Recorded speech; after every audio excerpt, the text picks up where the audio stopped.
Louvado seja o Senhor, amém? Meus amados irmãos, quero convidá-los desde já a pegar a Bíblia, abrir no livro do profeta Isaías. Nesta manhã,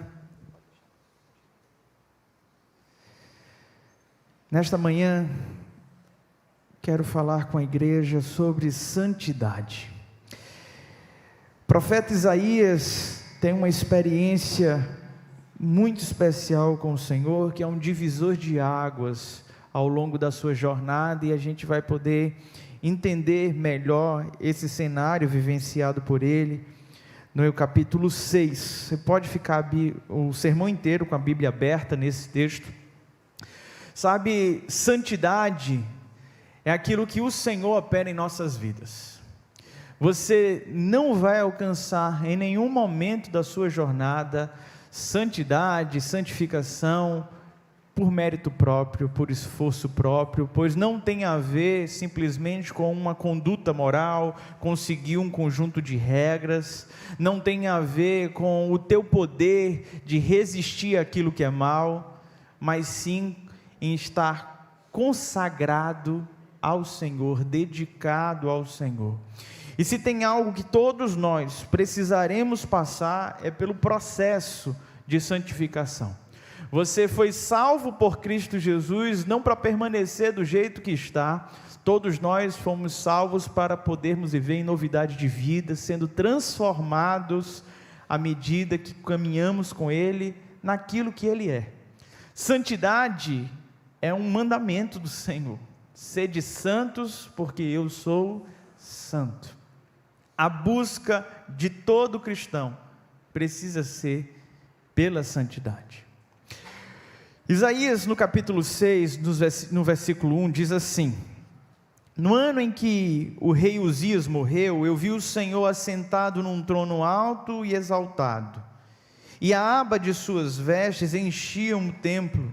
Acima dele estavam serafins, cada um deles tinha 6 asas, com 2 cobriam o rosto, com 2 cobriam os pés, e com 2 voavam, e proclamavam uns aos outros: Santo, Santo, Santo é o Senhor dos exércitos, a terra inteira está cheia da sua glória. Ao som das suas vozes, os batentes das portas tremeram, e o templo ficou cheio de fumaça. Então gritei: ai de mim, estou perdido, pois sou um homem de lábios impuros, e vivo no meio de um povo de lábios impuros. Os meus olhos viram o Rei, o Senhor dos exércitos. Logo, um serafim voou até mim, trazendo uma brasa viva que havia tirado do altar com uma tenaz, e com ela tocou na minha boca e disse: veja, isto tocou os seus lábios, por isso a sua culpa será removida e o seu pecado será perdoado.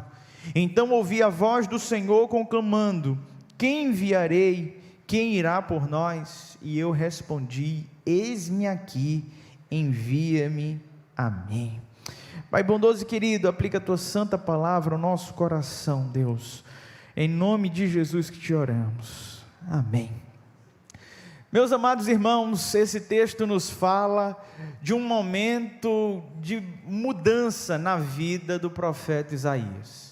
O profeta Isaías tem uma experiência sobrenatural, ele tem uma visão dos céus, e diante desta visão, deste encontro com Deus, a sua vida não é mais a mesma. Nitidamente a sua postura, a forma como ele profetizava, muda a partir desta experiência. O que me chama a atenção nas Sagradas Escrituras é porque inúmeros personagens que serviram a Deus, que caminharam com Deus, só desfrutaram de uma conversão plena tempos depois. Podemos lembrar de Pedro. Pedro caminhou com Jesus por 3 anos, e depois de 3 anos caminhando com Jesus, recebendo revelações do próprio Deus, Cristo olha para ele e diz: quando você se converter, fortalece a fé dos demais. Isso quer dizer que Pedro estava andando com Jesus 3 anos, e o ato da salvação ainda não havia se manifestado em sua vida. Muitas pessoas não são convertidas, são apenas convencidas. Elas entendem o Evangelho, mas não houve transformação, não houve mudança, não existe a nova criatura ainda. O processo de santificação ainda não foi startado, não começou. E tudo que eu e você precisamos entender é que a salvação sim é um ato, e a santificação é um processo. Se não há santificação na tua vida, talvez seja a hora de você questionar a sua conversão. É possível existir um crente carnal? Sim, é possível. A igreja de Corinto prova isso. Pessoas que haviam entregado o seu coração a Jesus, mas eram infantilizados, imaturos, viviam em práticas que não condiz mais com a nova criatura, e o apóstolo Paulo faz uma severa advertência para que haja então transformação. Mas o Senhor não chamou a mim e a você para sermos crentes carnais. O Senhor não nos chamou para vivermos de meninice, de infantilidade. O Senhor nos chamou para que eu e você pudéssemos ser santos como Ele é santo. E essa santidade só é gerada na nossa vida a partir do momento da conversão genuína. Sem a conversão não há santidade. Por mais que você conheça alguém que vive uma vida ética, moral, que tem bons costumes, e você olha para a vida dessa pessoa e diz: rapaz, essa pessoa é um santo, não faz nada de ruim. O maior pecado que cometeu foi empurrar uma porta que estava escrito puxe, e diante disso você fala: essa pessoa é santa. Isso não é santidade. Santidade não tem a ver simplesmente com aquilo que eu e você fazemos ou deixamos de fazer. É muito mais profundo do que isso. A palavra do Senhor vai nos orientar que a santidade tem muito mais a ver com as intenções dos nossos corações do que com as nossas práticas. Isso é tão importante. É tão importante, porque algumas pessoas chegam se gabando e dizendo: ah, pastor, eu não faço nada de errado. Aquilo que normalmente a sociedade fala a respeito dos cristãos, né? Eu não bebo, eu não fumo, eu não tenho relações sexuais fora do casamento. Sim, e o que isso quer dizer? Quer dizer que você é santo por causa disso? Talvez você seja uma pessoa que nunca teve oportunidade de fazer algumas coisas. Meu pai sempre disse: a oportunidade faz o ladrão. E algumas pessoas nunca cometeram nenhum tipo de atrocidade porque nunca teve oportunidade de fazer. E nós só sabemos realmente se estamos sendo santificados ou não quando sondamos a intenção do nosso coração. É nessa hora que a gente começa realmente a entender quem somos em Deus. Quem somos em Deus. Porque as aparências enganam. As aparências enganam. Nós podemos bancar uma postura, uma conduta ilibada, irrepreensível, e o nosso coração está cheio de maldade, de malícia, de inveja, de arrogância. Isso é possível.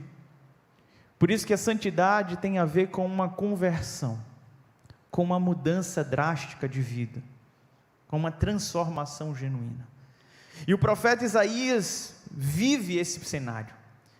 Ele tem essa experiência de ver os céus abertos, ver o Senhor assentado no alto e sublime trono. Ele vê os anjos proferindo que este Deus é santo, santo, santo, e naquele momento ele para olhar para si. E é uma mudança tão significativa. O capítulo anterior, o capítulo 5, é marcado pelas sentenças do profeta Isaías, conhecido como os ais de Isaías. Isaías olhou para a população promíscua, para toda a sociedade, e começou a dizer: ai daquele, e ele vai proferindo uma série de sentenças contra aquelas pessoas.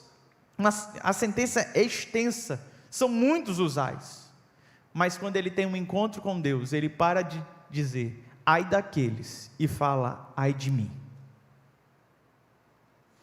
Você percebe a conversão? A conversão é justamente o momento em que eu e você paramos de nos medir pelos outros e passamos a usar como regra Deus. Deus passa a ser a nossa regra moral, a nossa regra de conduta.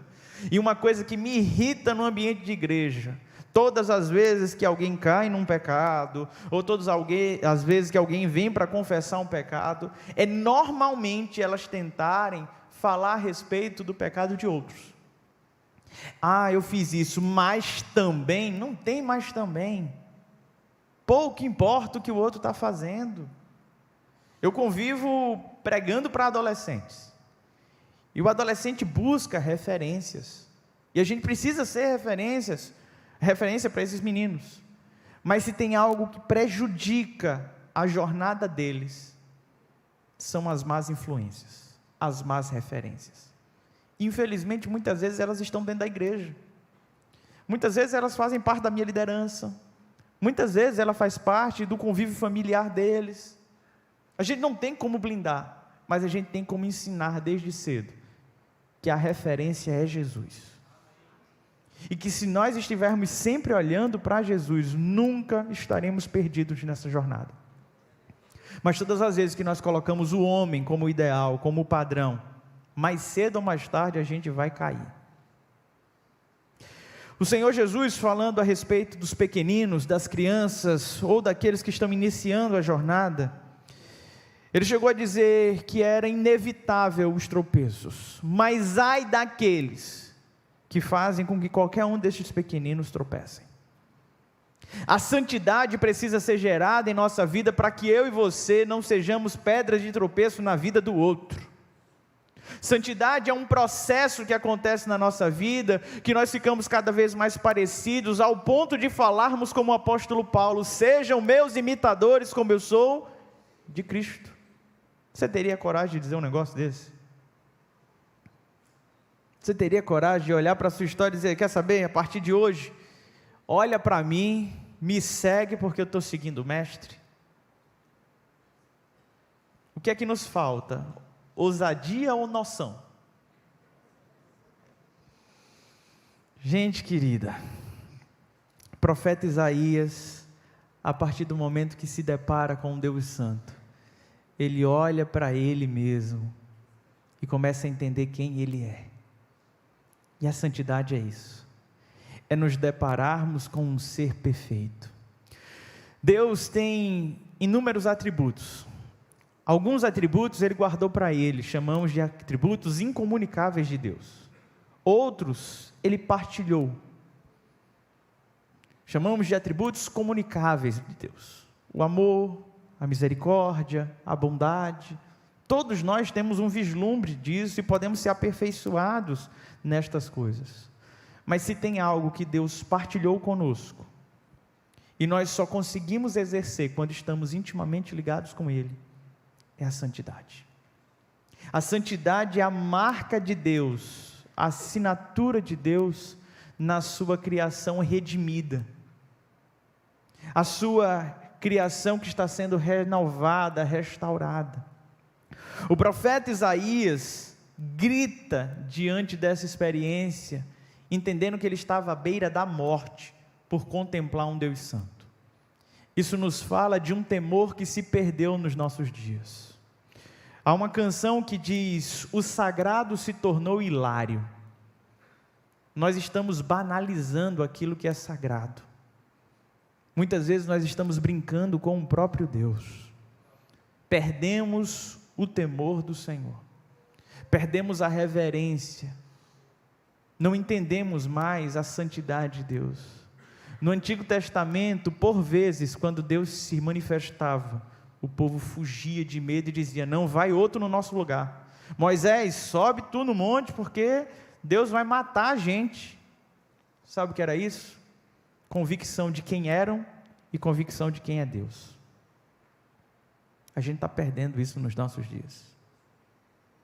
Infelizmente, os púlpitos estão sendo tomados por um evangelho de uma graça barata, de um amor incondicional de Deus por sua criação. E essas mensagens que têm um fundo de verdade estão sendo tão distorcidas e feito com que as pessoas pudessem simplesmente continuar vivendo a sua vida de promiscuidade sem se incomodar. Isso não é verdade. Nosso Deus é santo e Ele exige santidade. Tente encontrar na Bíblia em que momento Deus não exigiu santidade. Encontre na Bíblia algum momento em que Deus se agrada do pecado, ou que Ele é conivente com o pecado. Você não vai encontrar. Você não vai encontrar.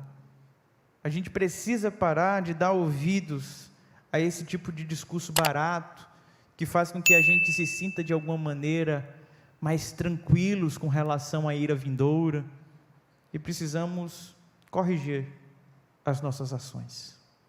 A partir do momento em que o profeta grita: ai de mim, estou perdido, ele confessa o seu pecado. Ele diz: eu tenho lábios impuros e habito no meio de um povo que também tem lábios impuros. É um pecado que está generalizado. Ele estava de igual modo com todos ali naquele momento. E o texto nos fala que o anjo pega uma brasa viva com uma tenaz e toca nos lábios, e purifica então, naquele momento, os lábios do profeta. Santidade é purificação.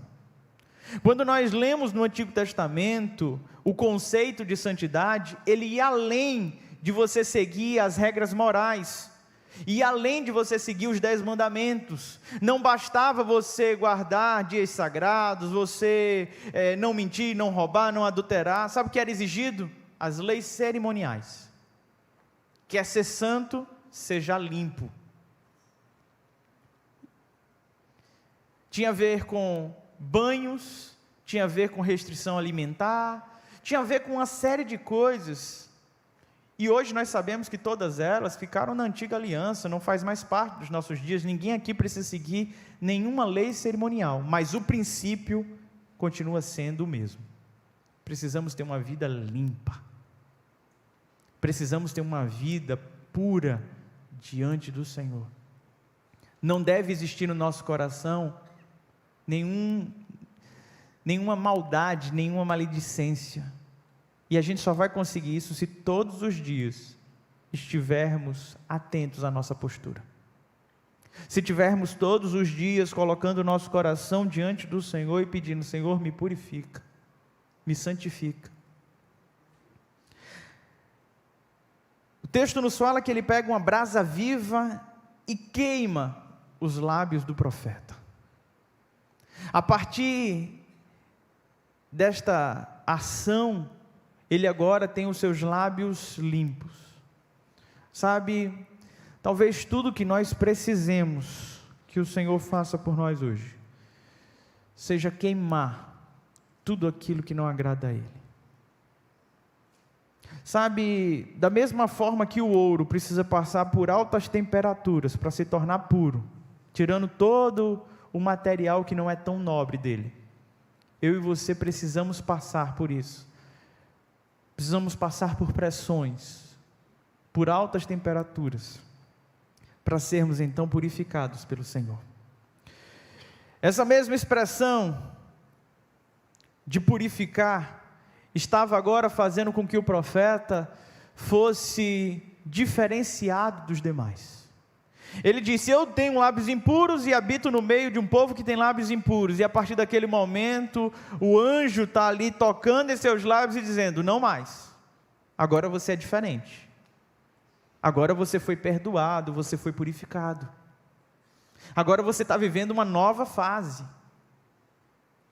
Isso tem a ver com consagração. Consagração é uma dedicação, é uma oferta ao Senhor.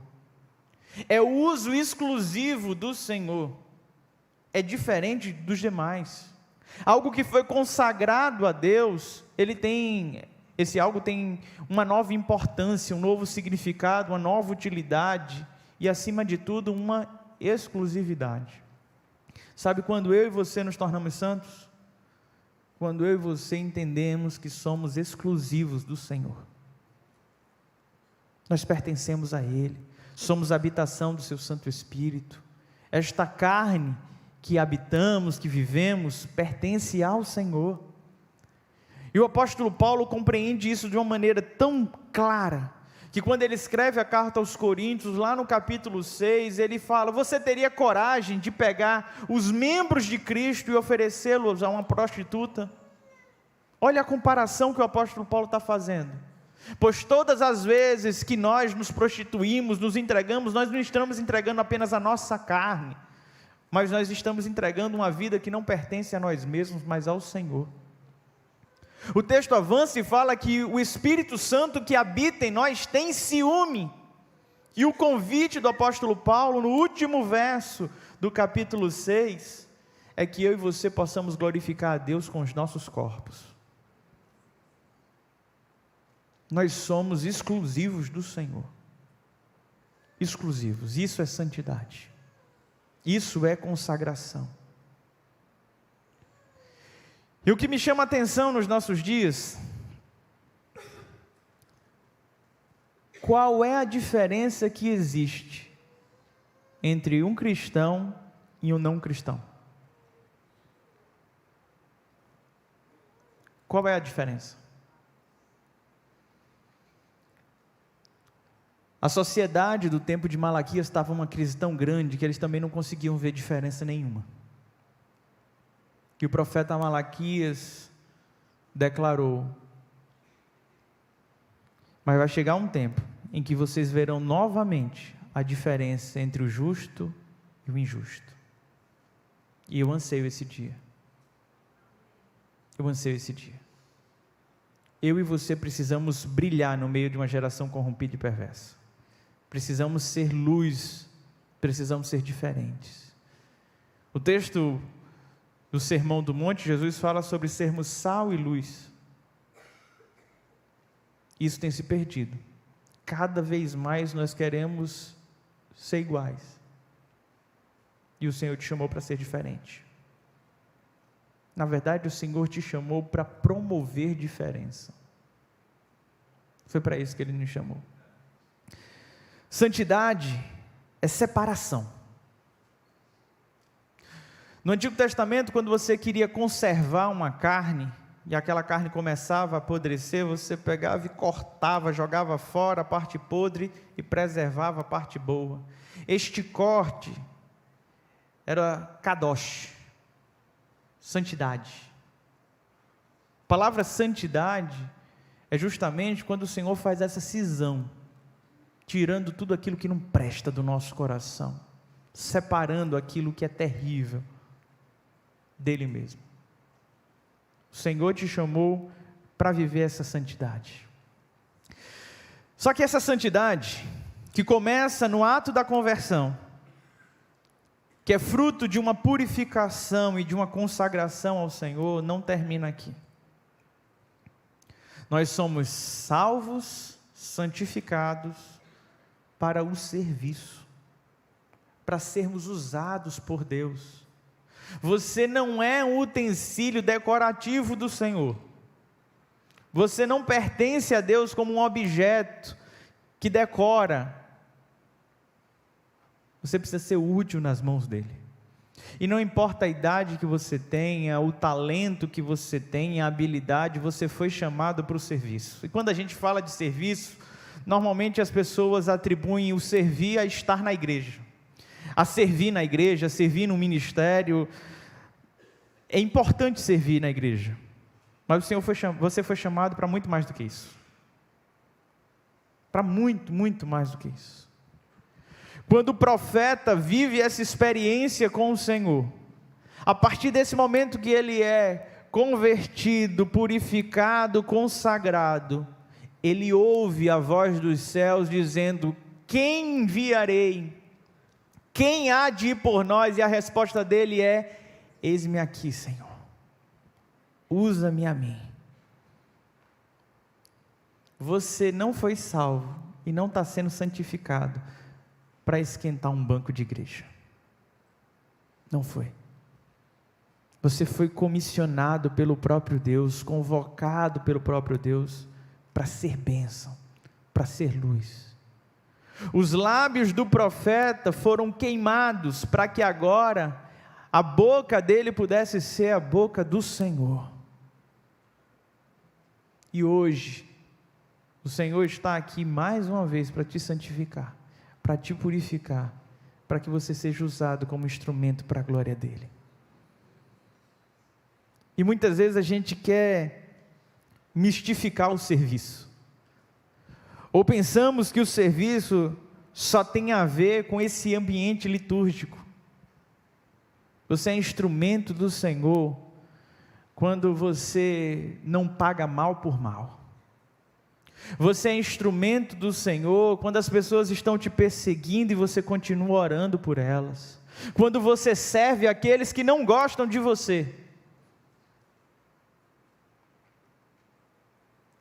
Servir não tem a ver simplesmente com ambientes espirituais, mas tem a ver com a dedicação ao outro. Quando nós servimos o outro tem um vislumbre da bondade de Deus por nosso intermédio. Você pode ser as mãos do Senhor para pessoas que ainda não conheceram o Senhor. Você pode ser a boca do Senhor para pessoas que nunca ouviram falar do Senhor. Mas é necessário que eu e você estejamos prontos a testemunhar, prontos a falar, a viver essa santidade. Sabe, essa santidade não deve causar distância sua para as pessoas à tua volta. Durante muito tempo, as pessoas que queriam se santificar, achavam que tinham que fazer peregrinações, abandonar o ambiente do lar, ir para o mosteiro, ir para o deserto, ir para qualquer lugar longe de todo mundo e ali viver uma vida dedicada ao Senhor. Não é assim. O Senhor te chamou para viver em santidade no meio da lama. No meio da lama. O Senhor te chamou para viver em santidade no meio de pessoas que estão vivendo de maneira perversa, de maneira imoral. O Senhor não pediu para que a gente fosse retirado do mundo. O apóstolo Paulo fala isso quando está escrevendo a carta aos Coríntios, no capítulo 5. Ele vai dizer: se fosse de outra forma, vocês teriam que sair do mundo. Mas não. Você tem que ser santo onde Deus te colocou. É muito fácil ser santo na igreja, não é? Canta um hino bonito, a gente levanta a mão, a gente chora, a gente diz: ah, Senhor, eu consagro a Ti o meu coração.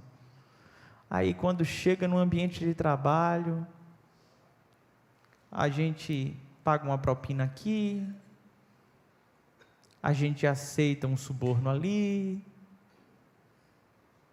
a gente faz as coisas relaxadamente porque não é para a gente, mas na igreja é santo. Ô meu irmão, isso é triste, isso é muito triste. Não que você não deva ser santo na igreja, porque tem algumas pessoas que perderam a noção que até na igreja é complicado, mas que eu e você aprendamos a ser santo lá onde Deus nos colocou. Já pensou você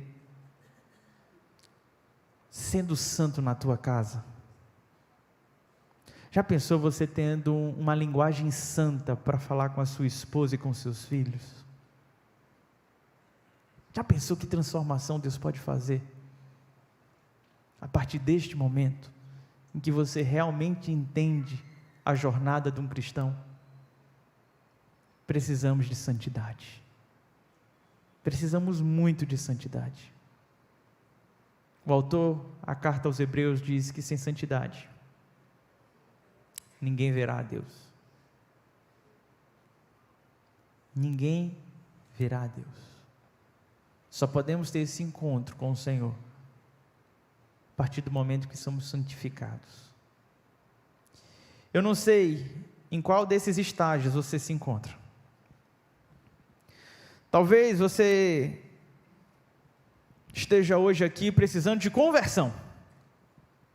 Talvez você tenha chegado aqui hoje nesse lugar precisando ter um encontro com Deus, a semelhança de Isaías, ver aquilo que você ainda não viu.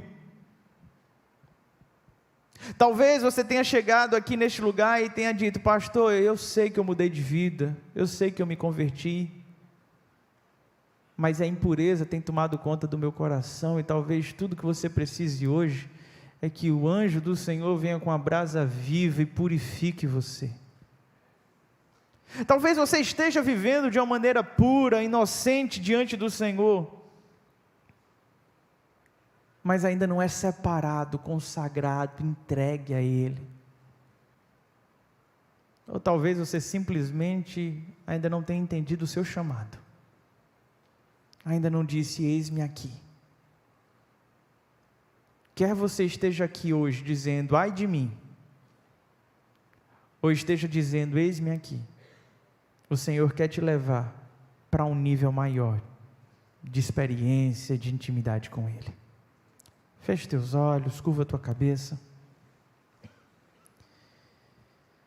Nesse momento, você e Deus, só você sabe como anda teu coração.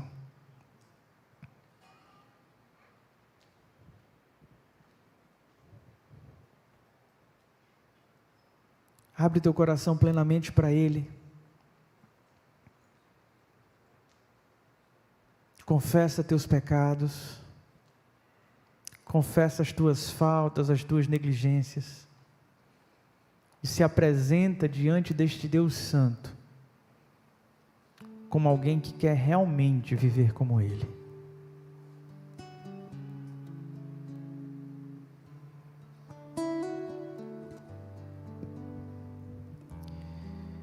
Para que eu e você venhamos a viver essa santidade, primeira coisa que precisamos, como nos diz o texto, é olhar para nós mesmos e dizer: ai de mim, Senhor.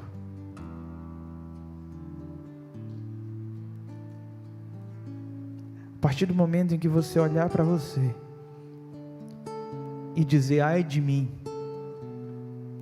pode ficar tranquilo que Deus vai fazer a obra. O Espírito Santo de Deus vai trabalhar no teu coração, te transformando. Se há alguém aqui nessa manhã que precisa ser renovado pelo Senhor,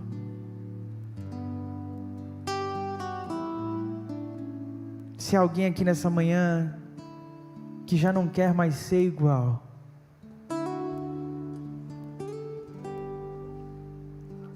eu queria te convidar, apenas você que quer viver este momento de renovo com o Senhor, de santidade, de entrega, a colocar a mão no seu coração.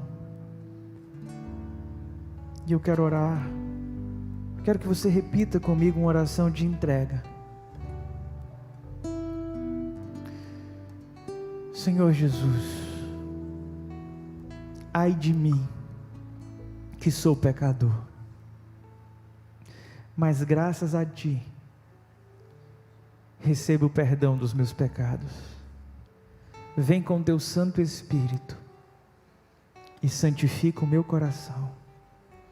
Eu quero viver para a Tua glória, em nome de Jesus, amém. Se há alguém aqui nesse lugar que está se sentindo vocacionado pelo Senhor, que se converteu, que foi santificado, mas sabe que não está servindo, não está sendo útil no reino, e diante dessa mensagem está pronto para dizer a Deus: eis-me aqui, Senhor, usa-me a mim. Eu quero orar por você. Eu quero orar por você que se sente vocacionado por Deus nesta hora. Se Deus está tocando o teu coração e você está disponível a isso, levanta a tua mão, eu quero orar por você nesse momento. Alguém aqui, Deus te abençoe, Deus te abençoe, Deus te abençoe, Deus te abençoe, Deus abençoe você, Deus te abençoe, Deus te abençoe, Deus te abençoe, Deus te abençoe. A semelhança de Isaías, diga ao Senhor nesse momento: eis-me aqui. Se coloca de pé e vamos orar ao Senhor. Senhor, nosso Deus e bom Pai, coloco diante de Ti nessa hora homens e mulheres, ó Deus, que estão dizendo publicamente: usa a minha vida, Senhor, usa a minha vida para a Tua glória, Pai. Ó Deus, traz santidade para o teu povo. Coloca em nosso coração, ó Deus, a pureza que há em Ti, a bondade que há no Senhor. Que possamos, ó Pai, estar consagrados, dedicados, separados a Ti. Que no nome de Jesus, nessa hora, o Senhor confirme o chamado de cada um que aqui está. E que possamos ser bênçãos no Teu reino, Pai. Se há em nosso meio aqueles, ó Pai, que estavam vivendo na imoralidade, aqueles que estavam distante de Ti, que estavam errando o alvo, que nesta hora, Deus, na autoridade do nome de Jesus, sejam purificados, santificados, ó Deus, restaurados plenamente, para uma vida nova, uma vida santa, uma vida agradável a Ti, de uso exclusivo do Senhor, Pai. Nesta hora, Deus, como igreja do Senhor, nós declaramos, ó Deus, renova-nos, ó Deus, transforma o nosso coração, tira tudo que não Te agrada, já não queremos ser iguais, ó Deus, nos transforma para a Tua glória, no nome de Jesus, amém.